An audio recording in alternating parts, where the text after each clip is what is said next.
We are live here for Tuesday Talks. Tuesday Talks is all about getting to know an individual, finding out what makes them tick, what do they care about, how their career reflects that, and what motivates them to keep going.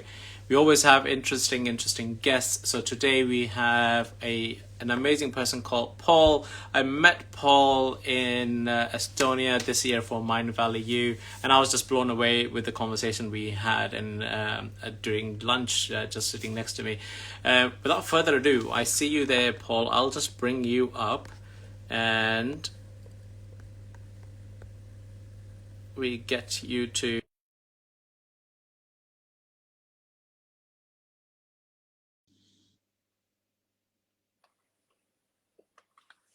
Yep, just sending you the invite. You should have received it now. Hi, Paul. How are you doing? Very well.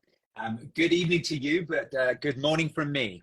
Yes, good morning, Paul. So you're in a part of the world where it's 8 a.m. in the morning, and I'm in the part of the world where it's just going evening now, so 7 p.m. So wow. There you But I love the technology that can get us connected and and do these things wherever we are in the world. Exactly. Yes. I'm blessed to be in the part of the world. I'm in Hawaii, and I'm fortunate and blessed to live in a place called Maui, which obviously has been on the news a lot recently. Mm, But I'm very fortunate. My family and my home is safe, and the island is slowly moving into recovery. So I know a lot of people have reached out and connected with me about that. And yes, slowly steps, and the island will be recovering over the next few years. And there's a lot of positives from that because it's brought the community together. So there's a lot of community support, a lot of people banding together to help and support people, which is, it's, in one way, it's a shame it takes a disaster to do that. But in mm, another way, because I'm an eternal optimist and positive person in that sense, I often see that that's even in our own lives, right? In my life specifically, it's when we have the challenges, it's when things really challenge us that we actually have to dig deeper and find some resolve and quite often ask for help, whether it's asking for help from a higher power or asking for help from friends and family around us. And in those times, that vulnerability and that humility actually really opens our hearts. And that's what I feel is happening on Maui right now. wow, I 100% agree. I mean, it is a shame that it has to come to something disastrous or something major event to get us, connected and together and everything. But it is how it's been shaped, and vulnerability just opens up more hearts and more spaces in the world. And unfortunate, but yeah, it's great to hear that everything is moving along and is on the up. So, and which is a great opening for our conversation as well. I was going to ask, obviously, to get yourself to introduce yourself, like who you are, what do you do, and the biggest question that everybody have on their mind as well, Paul, is why do you do what you do, Paul? So obviously you've started a little conversation as well, but yeah, in your own words, let us know. Okay. Yes. Okay. I think there was four questions in there. So I'll start with, okay. So who I am as such is obviously I'm an English guy who grew up in Hampshire in England and then moved to London. I was in the music business for well over 20 years and had an experience of really taking all the risks and following my passions. And those passions led to this love of music, leading me into being a DJ, a producer. I had a record company. I had the biggest marketing company for club music, actually, in Europe for well over 15 years in my 20s. So it was a very awesome experience. I flew around the world. I DJ'd, I remixed, and really lived a life where I followed my passions, where I followed the belief that what was fulfilling was actually something that made me joyful, and how I discovered that was in the expression. So when I was actually living my passion, it came through me, and in engagement with others, was like this reflection back. So the more I was in that space of just loving what I did, that feedback. So it was always for me, being a DJ, which I still am. I'm now an ecstatic dance DJ. It's been 4 decades, so it's been quite a few years being that, and obviously many experiences all over the world.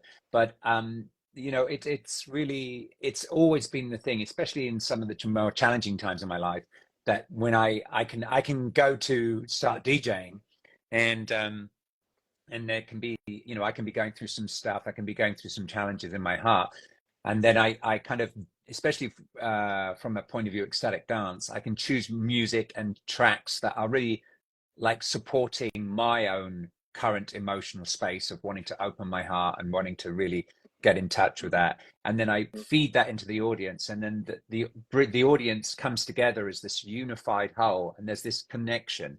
And I'm really, as a DJ, I'm really watching that. I'm watching how people move, how they experience their faces, their elation, their smiles, and I'm really trying to bring together this unifying experience, and it's a feedback mechanism, and I think it's a great example for how you can be in life. I mean, what you bring is actually what you experience. I do believe that life is like you're living in the past of your own imagining, meaning that the experience that you actually hits you has actually already happened, and it takes time for it to hit your senses, to your eyes, your ears, etc., be processed by your brain, and then land. And so actually what's landing is actually the past already, and it's the past that you've actually imaged on imagination, like, so you project it out, you've created, and then it comes back. So life is this continual feedback mechanism. And for me, DJing, without me knowing it at the time, was always this place where I could really absorb myself into the moment and really just be tuning into that feedback mechanism, and really realize, wow, if I go with this open heart, with this vulnerability, with this space of really wanting for us to all unify and celebrate, which is, so to me, the two reasons I DJ is liberation and celebration. And so I want to bring people together, no matter what the state of mind is, in a state of celebration, and to liberate themselves from themselves, essentially, because dancing is one of these amazing things that humans have been using since the dawn of time.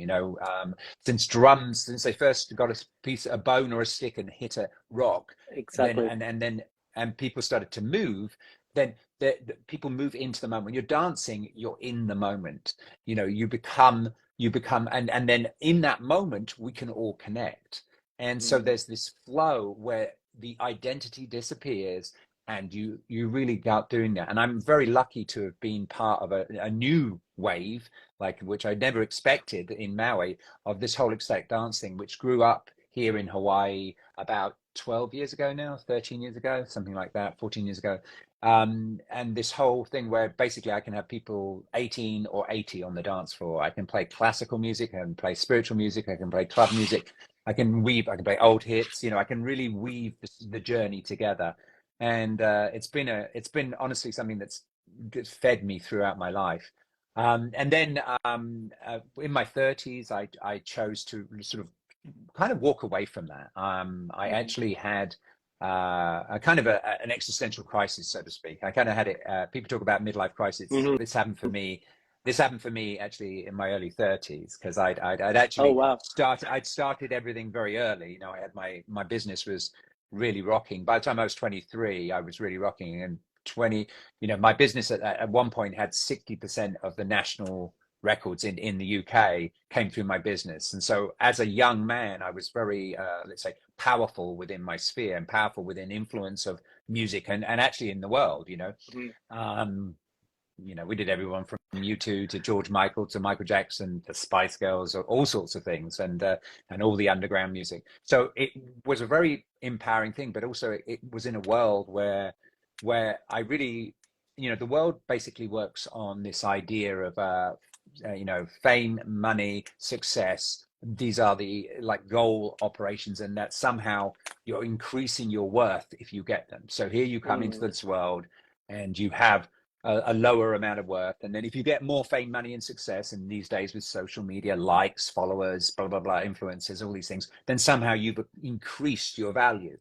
But Mm. what was fortunate for me, although it was a pretty, one of my, let's say, one of my first life deaths, I've had a few now, is that it arrived at this place where I was able to really see that if I didn't get number one in a week, like if our company didn't achieve number one, if my remix didn't hit number one, it was a fail.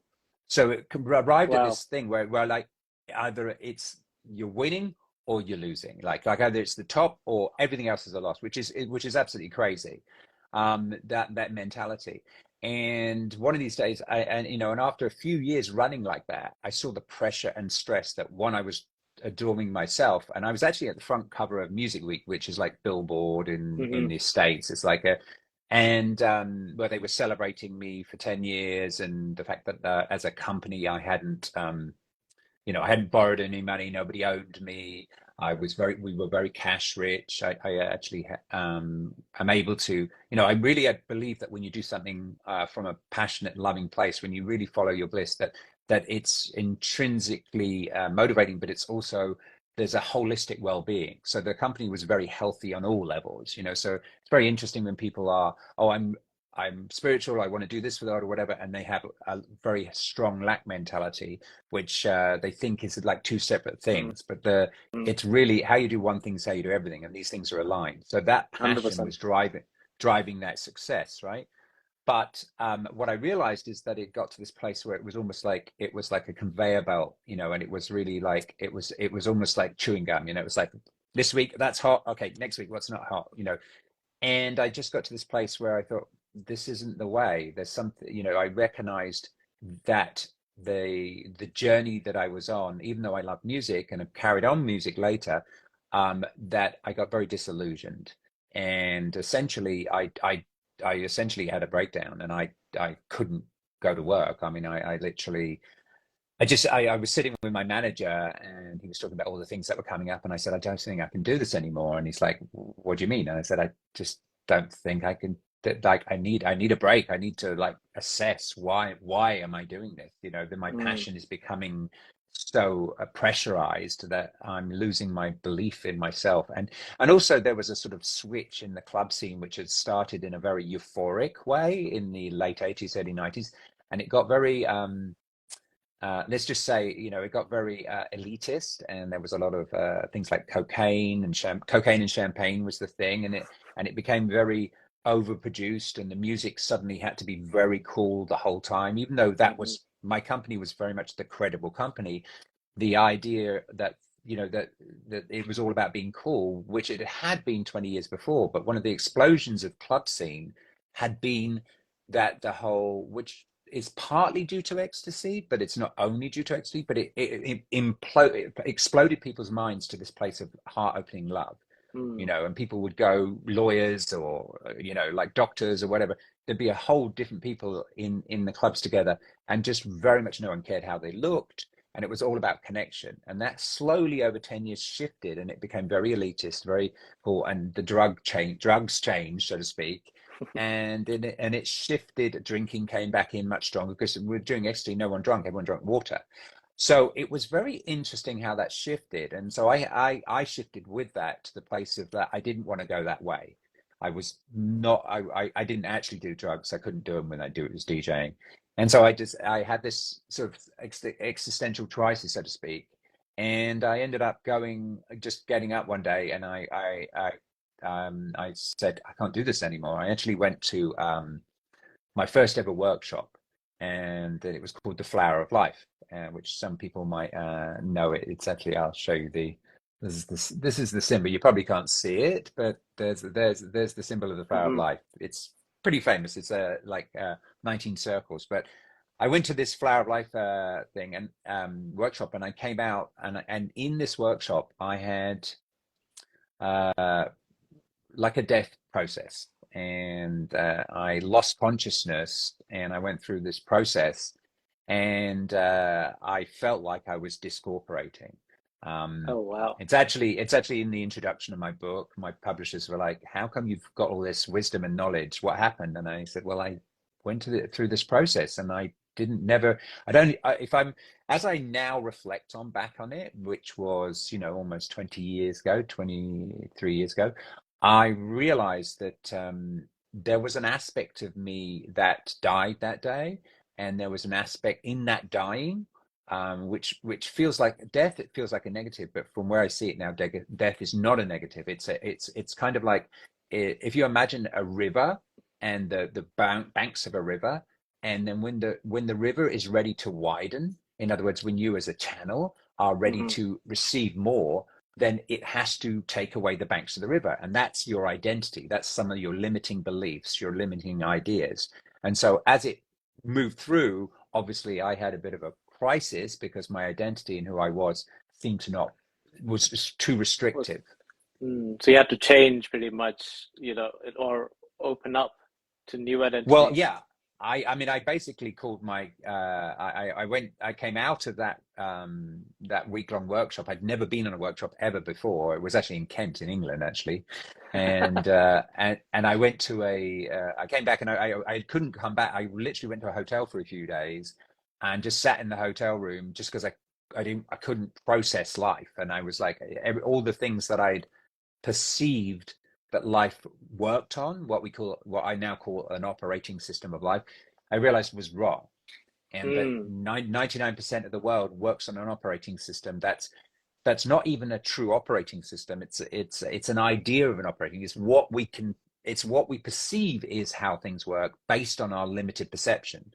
And so most of us are working from a very sort of blinkered perception. And so from that perspective, you can see why we perceive that the life is operating the way it is. But ultimately, when you actually break out from that limited perspective, which I'll get into in a minute, then actually you see, oh, that's not correct at all. You've got a wider perspective and you can see it's a bit like that whole thing with the elephant, right? The person, oh, it's a trunk or it's a tail or Hmm. it's a this. And Exactly. and but if you break from it totally, you go, oh, it's all of those things and more.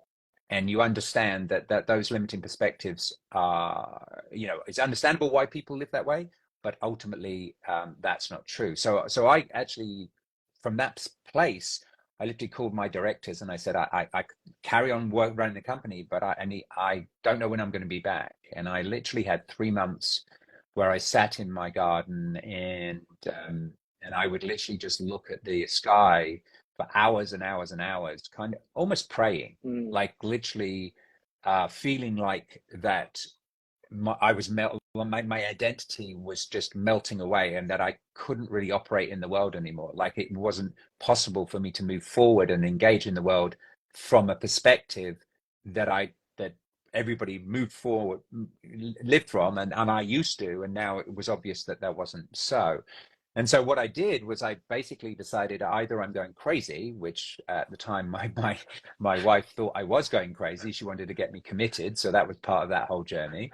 And and I decided let's go and see if any of these things that have arisen are true.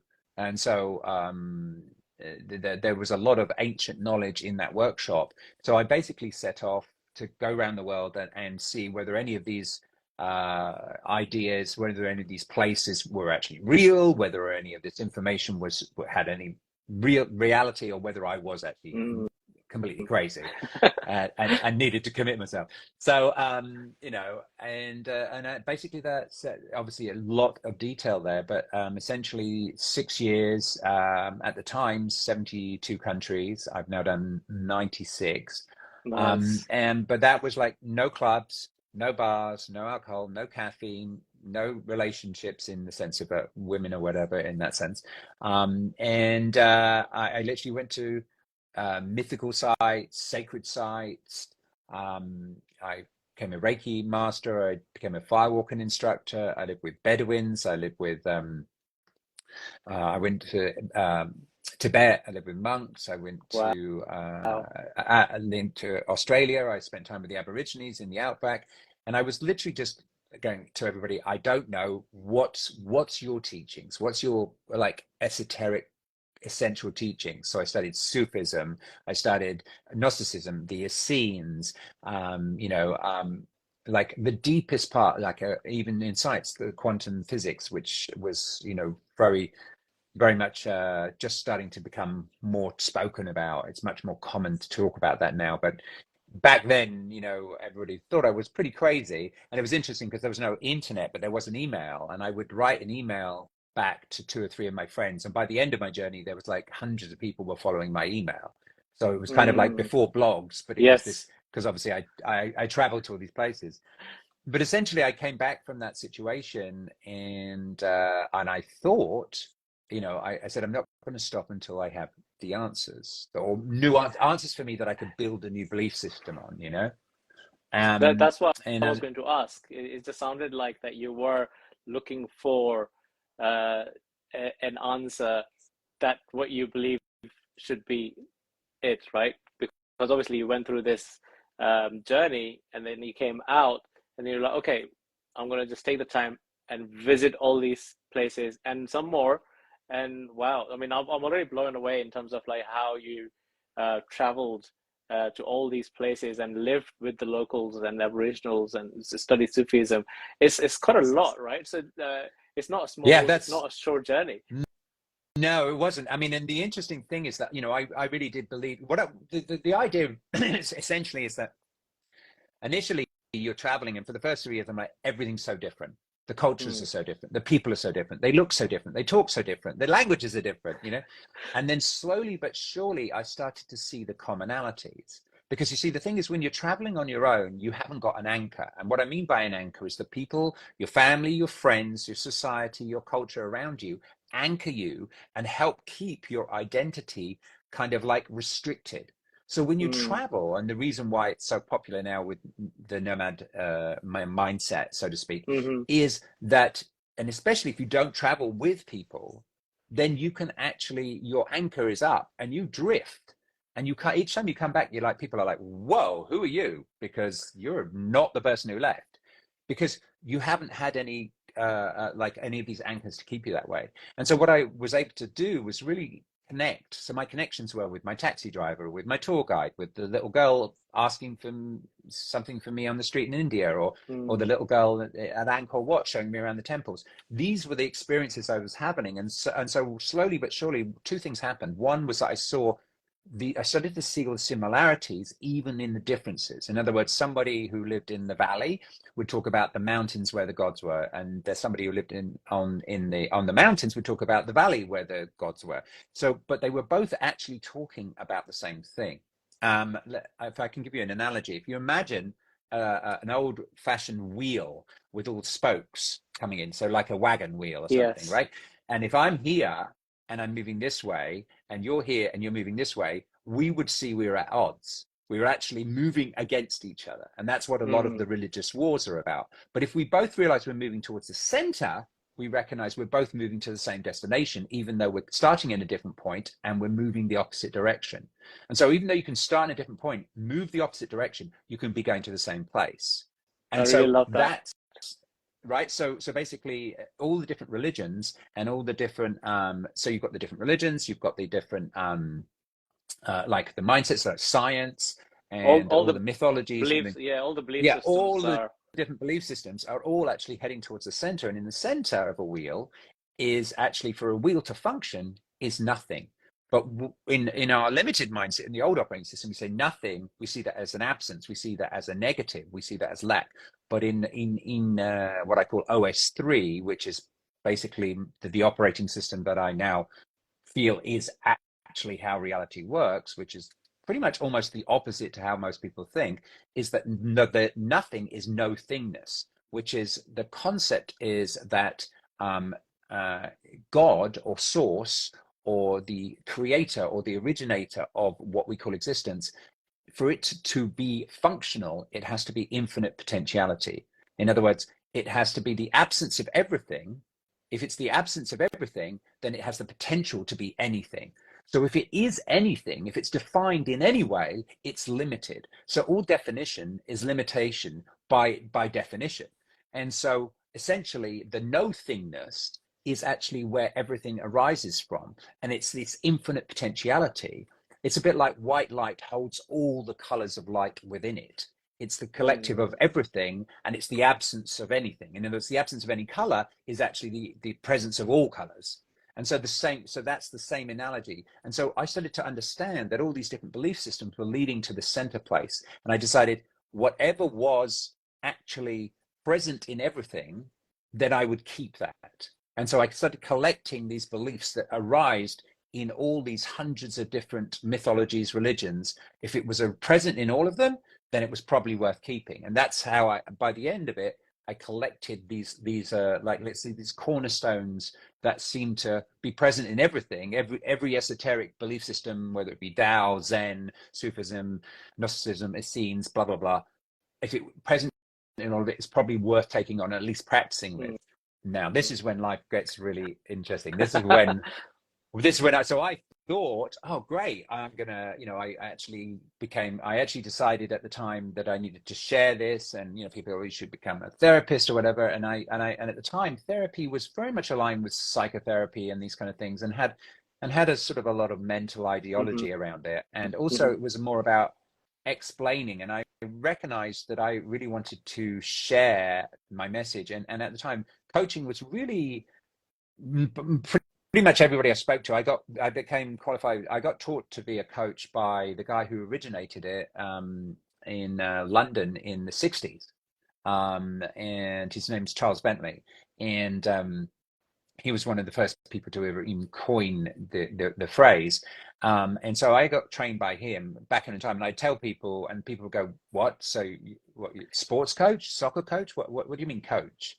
Now it's obviously everybody's a coach, and there's every modality. I'm a this coach, I'm a that coach, I'm a whatever. But in those days, it was, if anything, there was a consultant. There was maybe a business consultant, that kind of thing.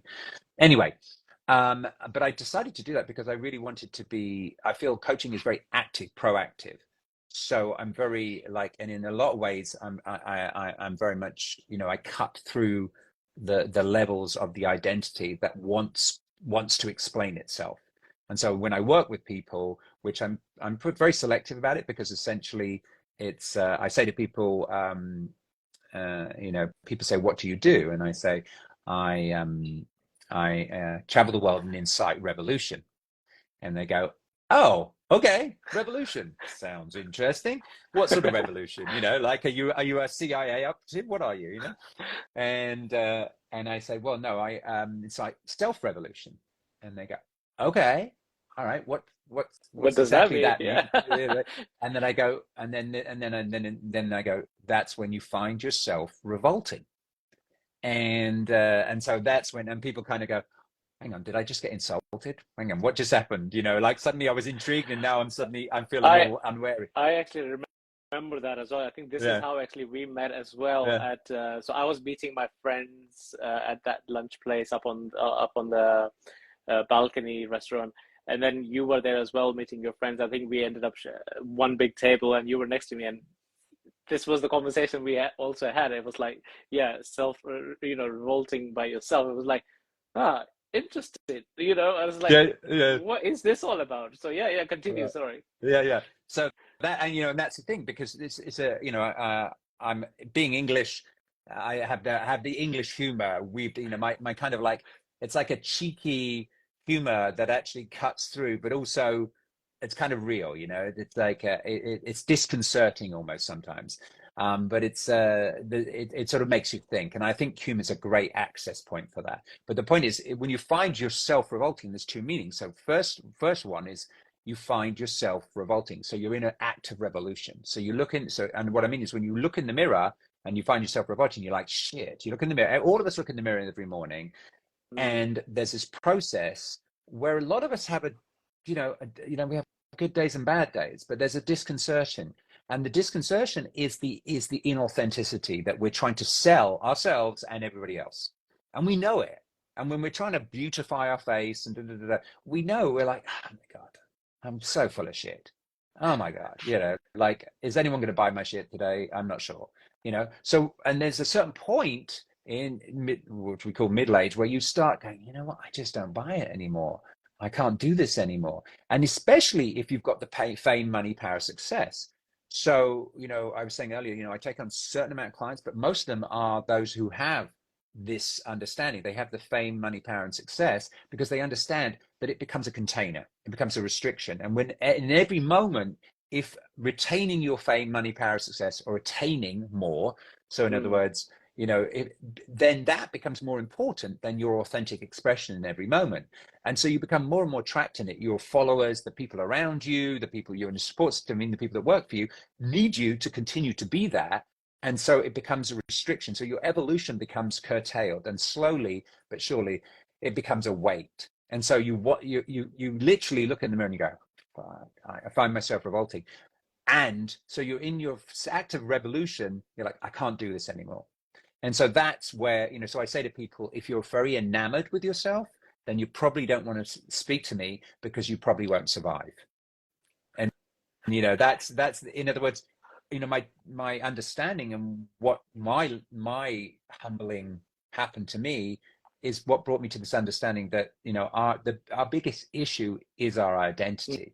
It's actually our attachment to this thing that we think we are. We have the I that you think you are, that I think I am. The I is actually the problem, the identity. We think it's a solidity. We think it's solid, but it's actually something that then we will betray ourselves every moment for. We will be inauthentic to, as I say, either add to our identity or avoid losing something that we feel we've already added. And this becomes untenable. And so essentially I wasn't, if I had known what I was going to set myself up for, because obviously I came out of this journeying and I said, okay, I'm now going to take this out into the world and share this to the world. This is like 20 years ago. And the universe said, well, let's make sure you've lived it. Let's live this. Let's put it through its paces. I essentially, I at first you have to have something to be able to go through the process of losing it, right? And so in that context, I decided I was going to become a spiritual rock star. So I made an album in Italy. I wrote, produced, sung, I toured. I then met this beautiful woman, which is an amazing story, on a plane, and ended up. That's and then that's a whole decided different podcast. that's a whole different podcast. That's all manifestations. At this point, I'm like spiritual creativity, manifest your reality, like living literally. At that point, those travels, I was living on synchronicity, just like. And it was just opening doors, sending me places. I was on top of pyramids, below pyramids, in this place, meeting this famous person. That it just like whatever I thought about would happen within very short space of time, which I'm sure a lot of people have had this experience. I call it my first book is called The Big You. The second book that I'm working on in that series is called The Wow of You. And that's when you really get into the whole secret thing and you're manifesting. But when you're still manifesting from the operating system of loss and gain, we're trying to gain something and trying to avoid loss. It's like kindergarten, but it's exciting, and you kind of get really excited by it, right? This manifestation. There's a lot of people in that phase right now. Anyway, so I ended up moving to Maui. I built this beautiful home that I'm living in. I had 2 amazing kids, and it seemed like everything was wonderful. But slowly but surely, the container of being a good father, a good husband, a good member of society, a good person, just in my own mindset, became more and more restrictive.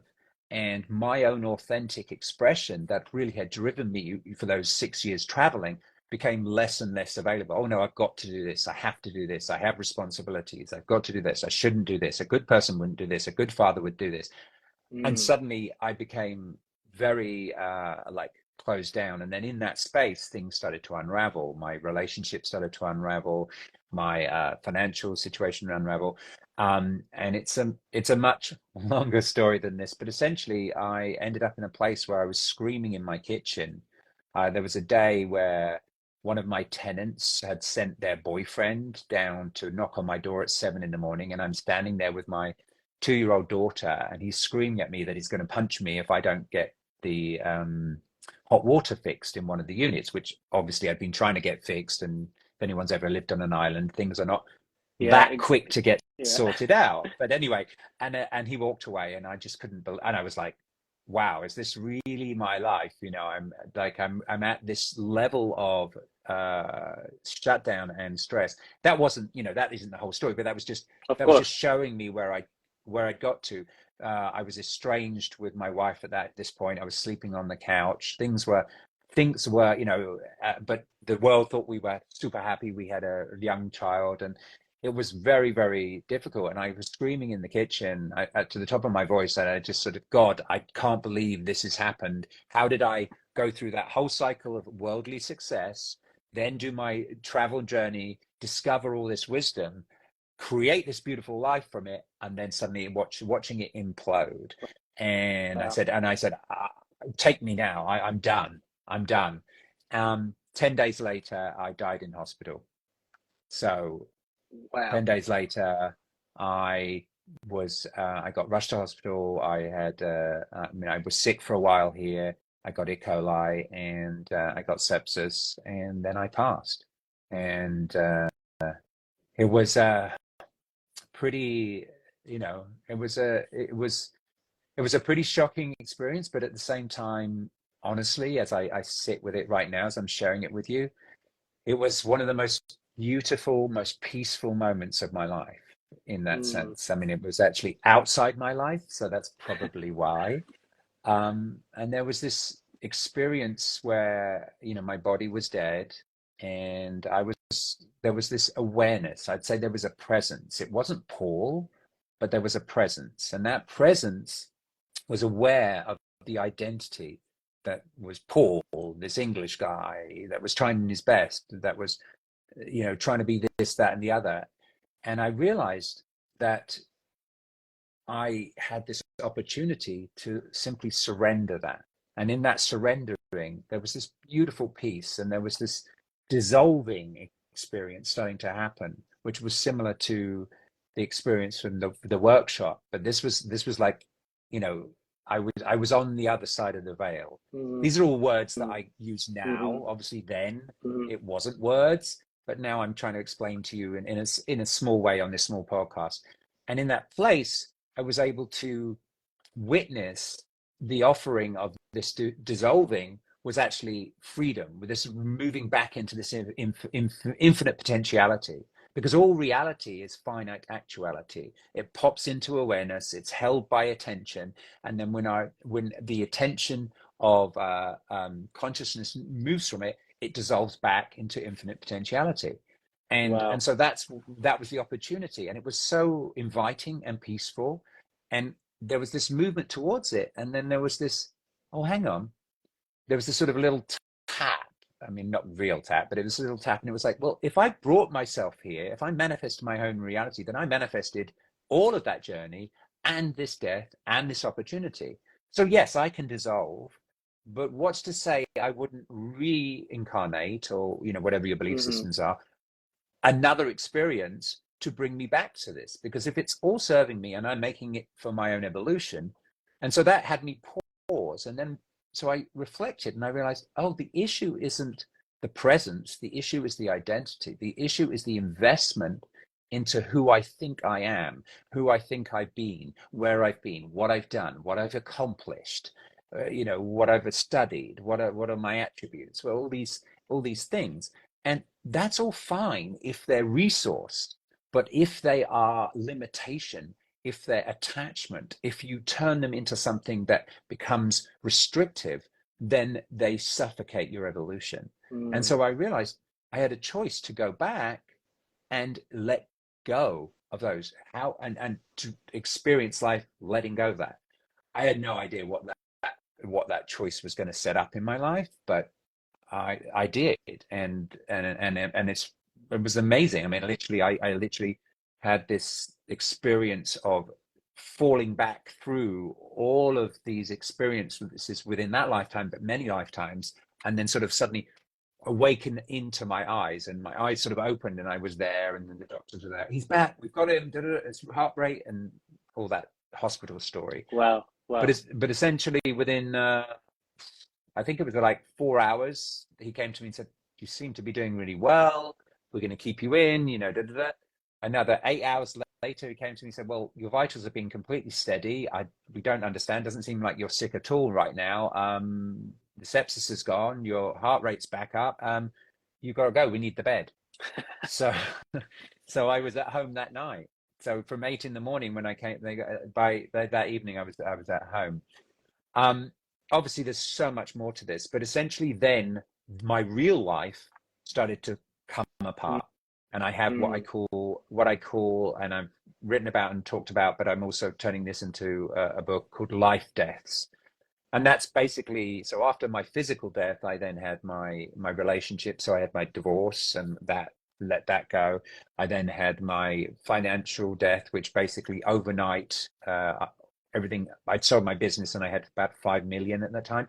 That disappeared overnight through a number of reasons. Again, Wow. none of them actually any. It was kind of interesting because the way the universe gave me this experience was that it was nothing to do with me, meaning it was everything to do with me, but it wasn't consciously. It wasn't like I'd done some crazy investment or defrauded someone or something like that. It literally, Mm-hmm. this weird things happen, and overnight suddenly the money was gone. And that's a different story, and I can give details, but the point is Yeah. that's, you know, it was a financial death. And then the next year I basically had a legal death where the government in America decided to federally investigate me, wanted to prove I'd been defrauding them. I hadn't, but I went through a year-long court case defending myself, didn't know whether I was going to go to jail.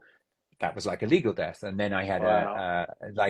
and then I had a situation which was very, this was very humbling, and it's about 6 7 years ago now, but it's I had a social death. So I got accused of something, and in that accusation, um there was this craziness that happened with it. I mean, it was so shocking for me, but there was basically everybody in my life kind of, suddenly was like, "Oh, well, we don't, we know you wouldn't have done that, but we can't be seen to work with you." So all the men's groups I was working with, all the spiritual circles I was working with, all my ecstatic dance, everything just disappeared. And I actually shaved my head, and I kind of walked around with a hoodie for about a year, and just like kind of like in this sort of existential crisis of, oh my God, how much do we invest in Mm. our social standing?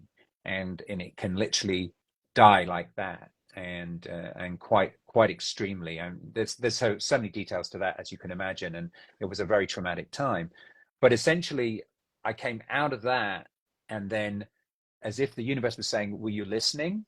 And basically, I got E. coli again. I was traveling Wow. back to the island, and I collapsed in Vancouver, at the airport. Actually, I put my passport down, and the passport guy went, "Okay, welcome to America," because that's how it works when you're coming Yeah. back Yeah. to America. And then the next thing, I collapsed. There's EMTs going, "I think we're losing him. We think we're losing him." And then I wake up 4 days later in hospital in Canada, and they brought me back, and I'd had another near-death experience where, Wow. again, so much information came through there. But essentially, it was like my whole identity and everything I had invested in became it became useful in its wisdom, the pearls, Mm. but the container was not relevant. And it was very clear to me that it was kind of like, were you listening? Were you listening to that Mm. 10-year period? Because that was a 10-year period of life deaths, one after the other.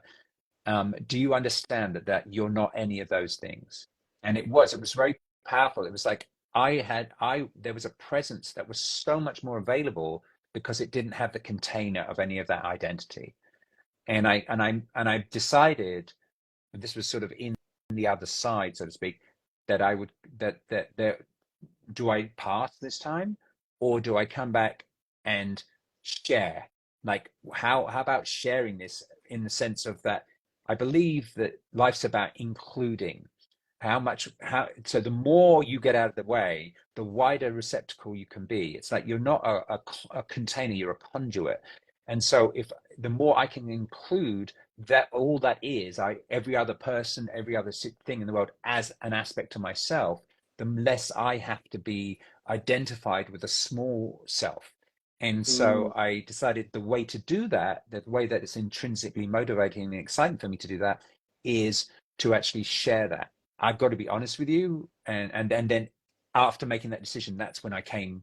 They basically, they resuscitated me, and I came back to life. And I basically said, okay, I commit my life to sharing what I call now my OS3 for humans, a very, very alternative way of existing. And that's basically what I've been doing ever since. I have a book, I have I have a blog and do videos and travel the world. And when I say to people, be careful if you talk to me, because it's kind of like everyone believes the clock goes forward, and the whole world is mm, based on the clock going forward. yes.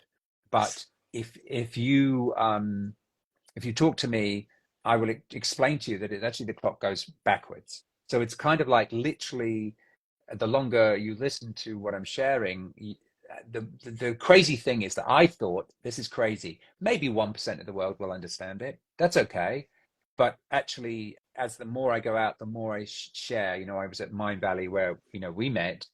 And I finished, when I go on stage, honestly, it's more like a channeling. I think I went on stage, I remember the first 2 minutes, and then at 55 minutes, the person in the back was going, that's it, like, you're over, please, stop. I wrap up, and the people listening, essentially, there was just this 2 minutes of silence, and then the whole room did this standing ovation, and then so many people come up to me asking me about the principles I was showing, because they really are very, very different.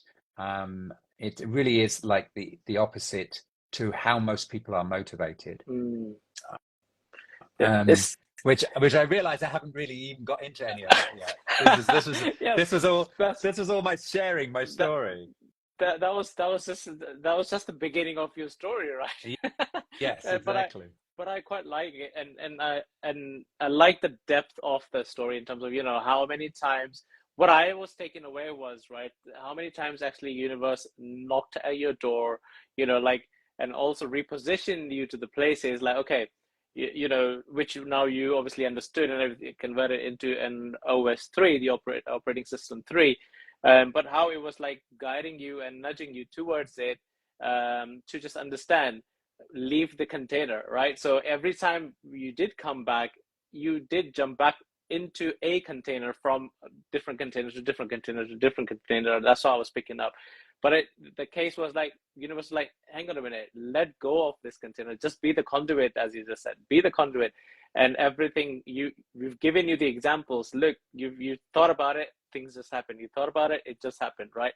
So just be that, and let go of everything else, right? And that's what I was hearing. So it's a case of like acknowledging that you are more than your identity, what you think you are, and what the universe is actually trying to show you what you should be or you are actually. And then acknowledging that and accepting it and letting go of everything that you've taken on from society. And I love that. I mean, I don't know what your theory is behind this operating system 1 and 2, but I'm taking away as operating system 1 being when you were born until, I don't know, you're young adult, and then from young adult, operating system 2 takes over, because now society and everybody else is putting everything in your mind. Okay, this is what you need to be doing and everything. But then the operating system 3 is the ultimate upgrade from all of that to knowing oneself. Actually, who am I, and what is actually I'm doing, right? That's what I'm taking away, and Well, basically I just think they unlayering you were good. myself. Yeah, you were actually you'd said you were going to ask me what are the in a wrap up, what are the two primary things that I understood. So the first thing is that we essentially we come into the world, and we are conduit for source. So anybody who's been around little children or whatever, there's just expression, right? Mm, There's no suppression, there's expression. And so what happens is that we are just like beaming. volume, sound, energy, whatever. And then at some point we get told you are too much. So there's this too much. It's a look, it's a sign, it's a teacher, it's your brothers, it's your mother and father. It's like, that's too much. Calm down, slow down, shush, be quiet. And so we adopt this suppression. And this suppression, it's almost like we get given this dimmer switch, right?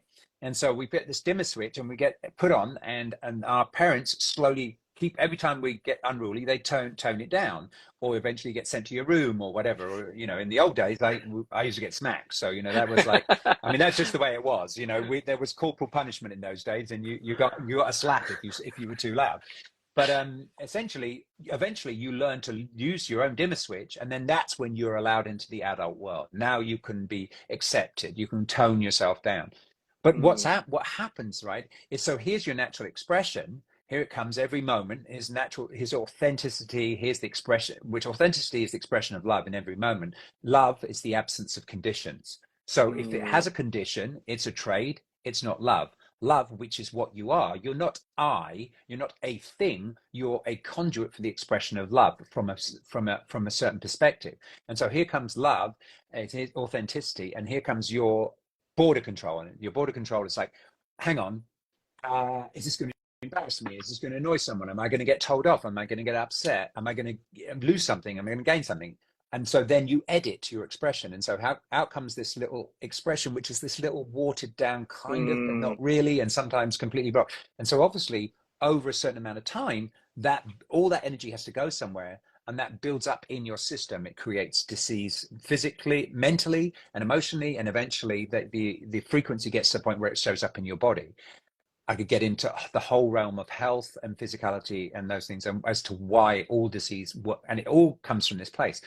But what happens is that one day you recognize that you just can't, it's untenable. You can't live with us. So you literally are, every one of us is fighting ourselves every day. Here's our expression and here's our suppression. And it's us. So we're having a war with ourselves. And if you're tired, upset, sick, ill, with women, you know, their monthly cycle, for instance, when they haven't got the energy, and we haven't got the energy to suppress ourselves. And when that falls, then out comes the exaggerated expression, the pressurized emotional expression, which we all know as anger or rage or jealousy or depression or grieving and all these things. But it's because we haven't allowed that natural expression. And so what happens is, when you get to this point in your life, if you let go, if you stop suppressing yourself, two things happen. You get all the energy that you are so exhausted all the time because you're holding yourself back. You get all that energy back, and then you get this expression here. Because the truth is that too much, another way of saying too much, and you know, the modern analogy, spiritual analogy, a lot of people talk about this idea of being enough, right? I'm enough, you're enough, we're enough. That's what I call the middle ground of healing.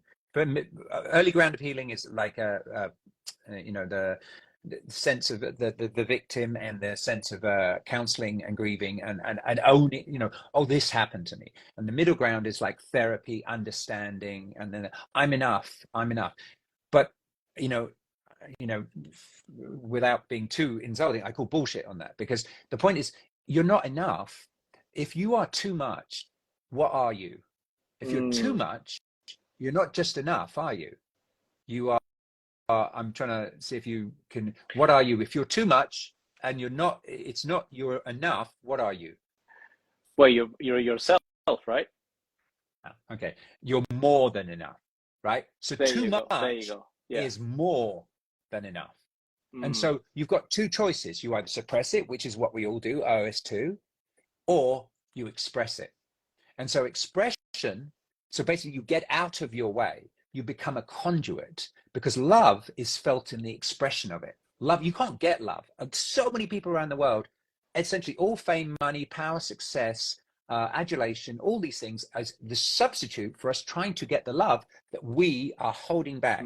We are love, we are a conduit for love, and the suppression of that exhausts us. And so now we don't think we're enough. And so now we edit ourselves in order to try and get. And what are we trying to get? Everything we're trying to add to ourselves is to try and get love. And we're trying to get the thing that we are. It's like trying to pour water down a spring. You either suppress it and now you're exhausted and you have this behavior, or you express it. And when you Mm, express it, you're fulfilled in the action of. You actually get the fulfillment in, you feel love in the loving. You don't feel love when you're loved. You appreciate the other person is feeling the love because they're expressing it, and you witness that, and it acknowledges your own being of love. That's why it feels good. But you actually feel love in the loving, and love is the mm, absence of conditions. So that's what I'm saying. Anything that's, it's not unconditional love, it's actually the absence of conditions. So when you love, you feel great in the experience, right? And so essentially, every moment what we're doing is we suppress ourselves because we basically believed, OS2 is basically believed in this fallacy. And the major fallacy is that we think gain is good and loss is bad. So we're mm, constantly trying to, so every moment we'd be authentic. We think if anything we gain, we think is a good thing. So we will betray ourselves. It's called like the carrot, the reward, or we don't want to lose something when we get punished. So we will suppress our authenticity not to lose something, or we will suppress our authenticity trying to gain something. So we think mhm, gain is good and loss is bad. And what my experiences showed me, what my death experiences and all those life death experiences showed me, is it's the opposite. Loss is good, gain is bad. Good mm, loss, bad gain. Because everything you lose, you could only lose that which you're not, right? So you could only lose that which you've taken on as a limitation, as an identifying factor, a belief system, and an attribute that you think is you, and that contains you and limits you. So the only thing you could lose is that which you're not. And so every loss is an act of purification, and every gain is actually an act of pollution. Let me just put that. What I'm saying is that it's not that things don't enter into your life and leave. So it's like the Vedanta talks about this. It says, what comes, let come, what stays, let stay, what goes, let go. But you don't put any grasping or any holding. You allow mm. it to always be a flow of authenticity. You always, my authentic expression is what you're focused on, not because everything you've actually added to yourself from a place of trying to get. So that's why I'm talking about in gain. I'm not talking about that things don't come to you. They come to you actually in so much more grander ways than you could ever imagine, than you could ever get by trying to betray yourself in gaining. But in this context of gaining, everything that you've added is almost like a pollution. And so it switches the whole thing, because our whole belief system, our whole languaging, everything that we say, all language, all thought process is based on the idea that gain is good, loss is bad. But Mm. everything you added to yourself is actually less than what you came in with. What you came Wow. in with was perfect. And so it changes everything. And I really, really love this. And obviously, I was going, as I said, we were, as you mentioned earlier as well, I was going to ask, what would you like the guests who are listening to us to take away from this, which is amazing that you've already shared so much that they can take away from this. And we should be wrapping up as well, because we're going just Yeah. over the time, just for So, the audience. so, And I, so the last question, the last thing I'll leave you with then, yes. just before we wrap up, is how do you live that? Because people always say, this is amazing. This is like blowing my mind. This is Mm, the opposite to how I operate. Oh my God, things are unraveling. How do, how do I work? Well, the whole point is that you essentially, it's about being your authentic expression. Because every time you try and grasp, you will betray yourself. Every time you try and avoid loss, you will betray yourself. And that requires you to suppress, that requires you to exhaust yourself. So all your exhaustion, all your illness, all your disease comes from that. So you have to stop that behavior. You have to authentically express. And when you reposition, so what can I lose today becomes, oh my God, what can I purify today? So every loss becomes an act of purification. And what can I gain today in the sense of the context of, if there's a behavior where you're being inauthentic to try and get something, you go, oh, hang on. Is that going to set me up to a situation where I'm now polluted in the sense of my authenticity because I've taken a job for the money or whatever, but it's actually not what my soul's calling. It's not what brings me alive. I don't feel good doing it. And so you understand? And it's very simple. In every moment, and I think I shared this with you, is mhm. that every moment, if you're in insistence, that's when you're trying to grasp, you lean back.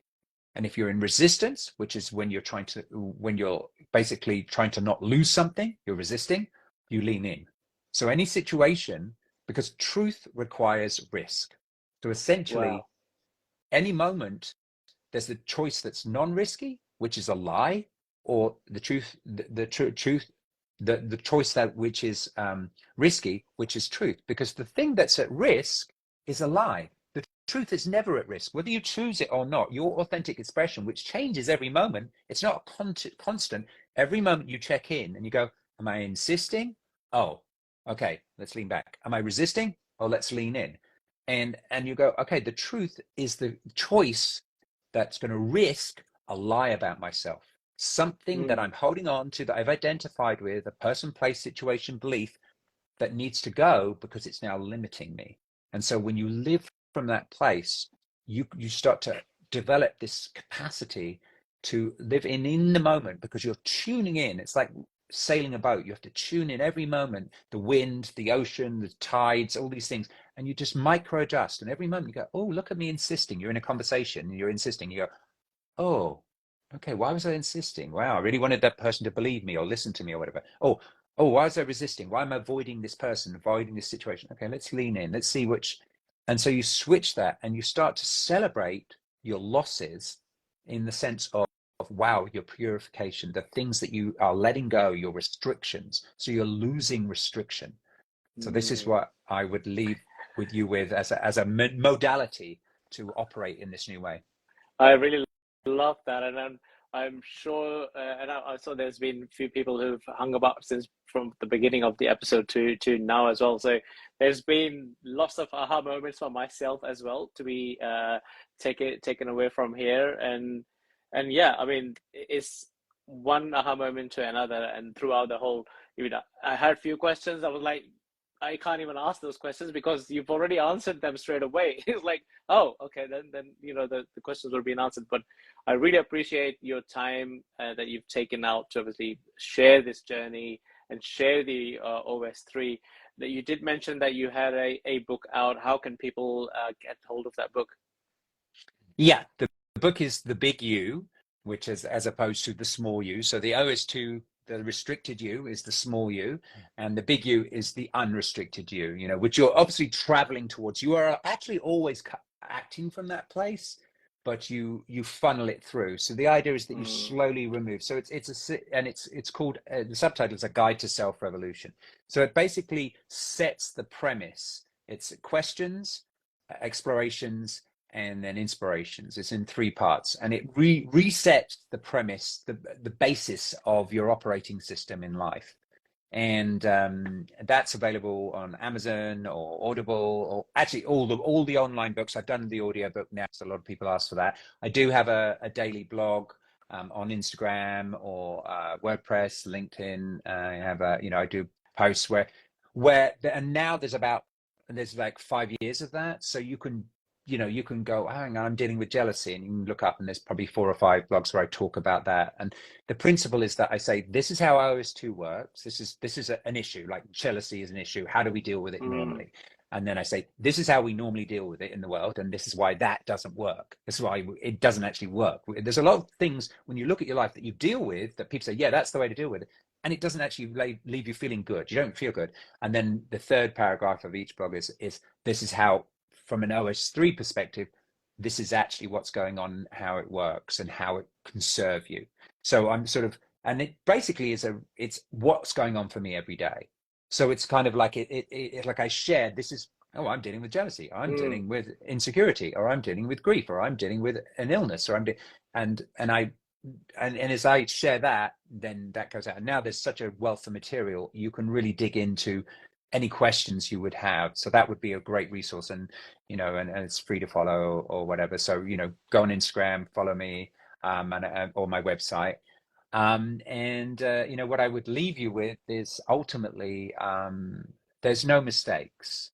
There's just misunderstandings, and that's really the message that I feel very moved to share with people. A lot of people, the Buddha and talked about life is suffering, but the suffering is the misunderstandings. The suffering is the attachment to our identity, and we can blame others, we can project outside, but ultimately, when we start our own self-revolution, when we are willing to see that it's our own investment in ourselves that has created this restrictive container, and we're willing to let things go, to let loss become this beautiful entropic, joyous ride, so that we become lighter every day. So the more you let go of those belief systems, those identities, the more you're willing to be humble, knowing that something new might come every day that could change everything you did know. Then you approach life in this beautiful sense of, it becomes more innocent, but Mm, it's not an ignorant mm, innocence like the child that came in like that. It's an innocence that comes from the journey, and ultimately, um, the journey was all purposeful and worth it. So nobody did anything wrong. It's just a misunderstanding of exactly what was going on. Because ultimately, if you didn't create the identity, you couldn't have the experience of deconstructing it. And as you deconstruct it, each layer that you take off, each baggage that you're carrying that you have to put down, you feel the light, you feel lighter, you feel relief. And that feeling is how we actually experience who we are. This whole thing about discovering who you are, how you experience who you are, how you actually feel it in a reality, is mentally, emotionally, spiritually, is by putting down the identity that you adopted. So this whole game of creation of an identity, to slowly the midlife crisis, so to speak, and those, mhm. to start asking questions, and then to slowly deconstructing until you arrive back at that innocence. But now you know it. You know that you are a conduit of love, of source, of God, of creator, whatever you want to call it, the universe, whatever phrase, energy, whatever phrase works for you. And that your fulfillment is in intrinsic motivation. You are fulfilled in the action of loving. And then you let that like guide your life. And that guidance is authenticity. And you know if you're in it, because you're at peace. And if you're insisting, you lean back. And if you're resisting, you lean in. And you're just constantly tweaking the wheel to stay in this expression. And that is the most fulfilling way to exist. I really love that, and it's the opposite direction as well. Usually they say if you're insisting and you're leaning in, go for it. If you're resisting, yet leave it alone. But I love that, and I'm thinking of already certain things. I'm like, okay, let me now things I'm resisting, just lean in and see where would that take me. That's an amazing. Thank you very much, Paul, for taking the time out and sharing such an amazing journey and so much more into it. So as you said, if you shared more than enough here with everybody, and there's lots of things for people to take away. Everybody who's been with us live on Instagram since the beginning to now, thank you very much. And people who are watching this on a replay, because it will be left behind on Instagram. And this will be also posted on as a podcast on Spotify and Apple and wherever good places are for podcasts. If you found any of this conversation inspiring, or you had an aha moment, or you had that spark, it's our duty now to share this episode with whomever popped in your mind, or you think should be just listening to this or watching it, because all we need is that spark to start in them as well, because we don't know who's woken up, who's going to bed thinking of a better day. And if this has just created a spark in you, it might just create that spark in them as well to adapt to the OS03 system. And Paul, once again, thank you very much. And people who wanted to connect with you, follow your Instagram, which will be tagged already on this post. Yeah, thank you so much. And I really appreciate you having me on and giving me the space to share. Yes, as you can see, when you said earlier, well, if you've got enough to say for half an hour, I'm like, oh, yeah, no. That like an hour is a little restrictive, but I'll see what I can do. But the point is, if in the future, if some questions arise, if people, because I do realize this is a radical, it's a literally the opposite to way how most people operate. And when you really start letting this sink in, when people read the book, they start letting it sink in.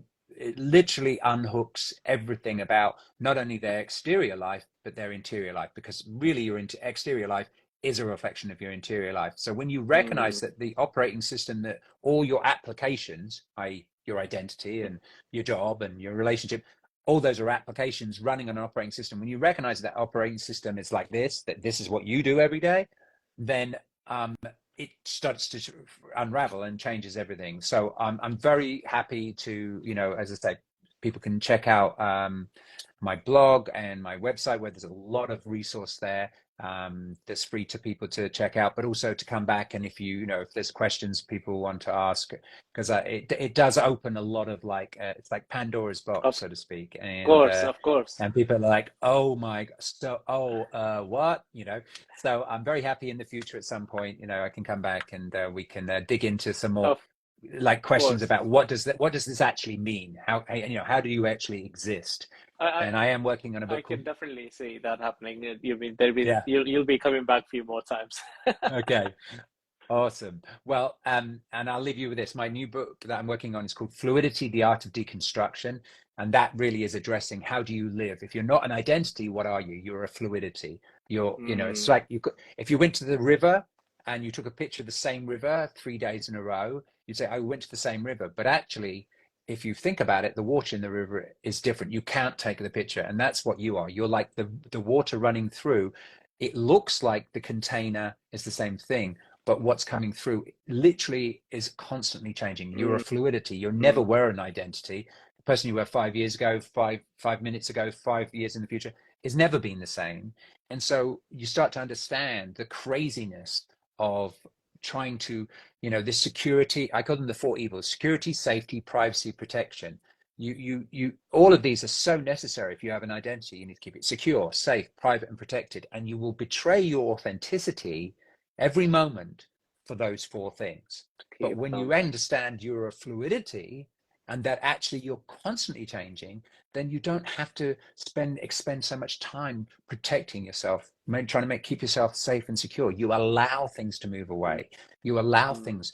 Every time there's a move away, every time there's space created, it's ready for an upgrade. Life is going to give you an upgrade in that space. And if you're, you know, if you've been around a few years, you'll look back at your life and say, yeah, that thing that seemed a terrible disaster or thing leaving, it gave space. And now this wouldn't have happened and that wouldn't have happened. I wouldn't have met this person. I wouldn't have taken this job. I wouldn't have gone there. And so we know this. And it's to start talking like this, to start thinking like this, to sharing with your friends, to not get involved in conversations of blame and disappointment and judgment around a loss, but actually to start moving and talking and living this and breathing mm, it. And then it becomes part of how you exist. And the ultimate, let's say, reward ultimately is there's literally more peace, more well-being, because the fear of loss is the biggest reason for suffering that we have. And ultimately, it's actually our greatest gift. The more we lose, the more space there is for us to receive and be a conduit for love. 100%. I and that wow, that's the you keep leveling up the ending every time. So that's amazing. What I'm gonna say to everybody now here is before we hang up on our live is guys, you can start a conversation. If you've got any questions and everything, you can still comment onto this episode because it will be left as a collaboration with Paul. So Paul also get to see notification wise if there is a question or anything. Questions, fire away. I'm sure we can both answer, mostly Paul, obviously, because that's his domain of operating with the system 3.